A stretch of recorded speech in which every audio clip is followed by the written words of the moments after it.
Picture this, you're sat at your desk surrounded by sticky notes, half-finished projects, and a to-do list that seems to grow by the minute. Your mind is racing with ideas, but you can't seem to focus on just one task. Does that sound familiar? This is a common scenario for many individuals with AuDHD, the combination of autism and ADHD together. Hi, I'm Liz, a mental health and education professional with years of experience working with children and adults with AuDHD. Today, I'll be sharing 5 productivity hacks that have been game changers for my clients with AuDHD. These strategies are based on real-life experiences and backed by research. Let's start with number 5, the Pomodoro technique with a twist. So I work with somebody who is 28 years old, struggling with time management and hyperfocus. Often found herself working on projects for hours and hours without breaks, which led to burnout and missed deadlines. We introduced Sarah to the Pomodoro technique,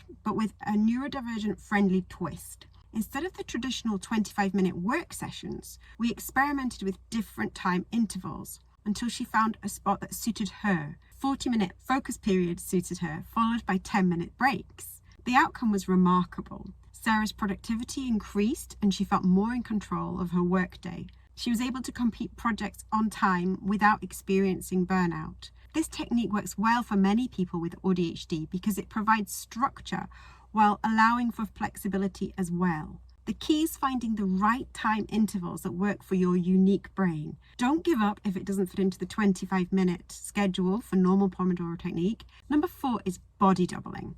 So a body doubling with a difference for neurodivergence. For example, Alex, a 35-year-old writer who really struggled with actually initiating the tasks and maintaining focus when he had started.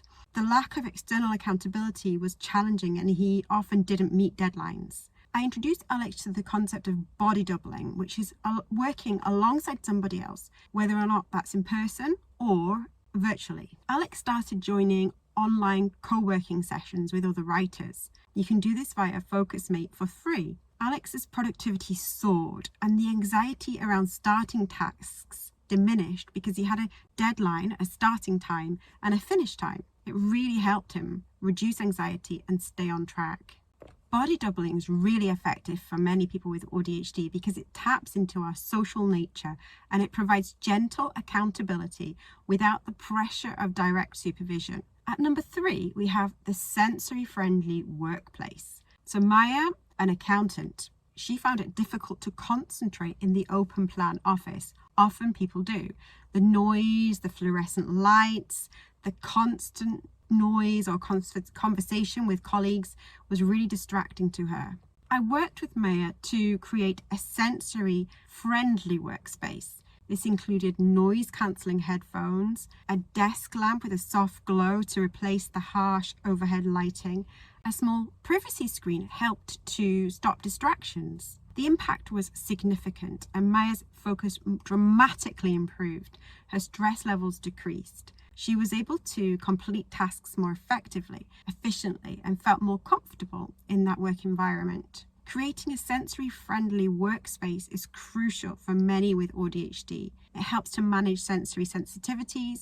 It allows the brain to focus on the task at hand rather than processing all the overwhelming stimuli. At number 2, we have the gamification approach. An example would be a 19-year-old college student was really struggling with completing assignments, studying for exams, getting lots of little revision tasks done. It felt really boring to him and unengaging. Part of AuDHD is finding tasks unengaging and boring. So I introduced him to some games that he could play to gamify his learning. He started using apps that's turned studying into a game, complete with points and levels, rewards for doing certain tasks. He also created his own personal reward system for completing tasks, and the outcome was really impressive. His grades eventually improved, and he found himself actually enjoying the study process again. The gamification approach tapped into his brain's reward system, making traditionally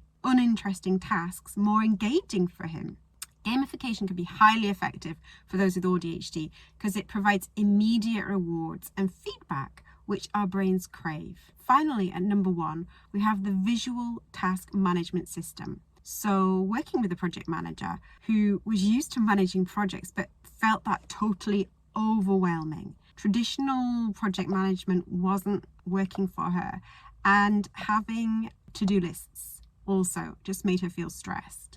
She had a visual, non-linear thinking style, and we helped to create a visual task management system using a whiteboard and color-coded sticky notes. Tasks were organized by project, priority, and deadline, creating a visual map of her workload rather than a to-do list. And the results were really transformative. Her ability to prioritize improved dramatically, but mostly she just felt less overwhelmed with her workload. And the visual system allowed her to see exactly what she needed to do and the big picture, as well as allowing her just to focus on individual tasks without overwhelm. Visual task management systems work really well for AuDHD because they externalize our thoughts, reducing the cognitive load on our working memory. These productivity hacks have really helped lots of people with AuDHD to harness their unique strengths and manage their challenges. Remember, what works for one person may not work for another,